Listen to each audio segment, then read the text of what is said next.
جروح الحب مش بتطيب، وروح القلب ملهاش طبيب.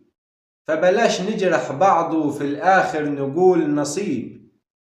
إن كان عالجرح الظاهر ما يهمش، لكن جرح القلب ما بيلمش.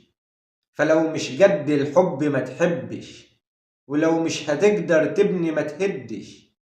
الحب كعبة ظاهرة، فلو ما كنتش ظاهر ما تحجش. الحب ممكن يكون كلمة بشرط انك تكون قديها، وممكن يكون سكينة تلمة تذبح قلوب الناس بيها.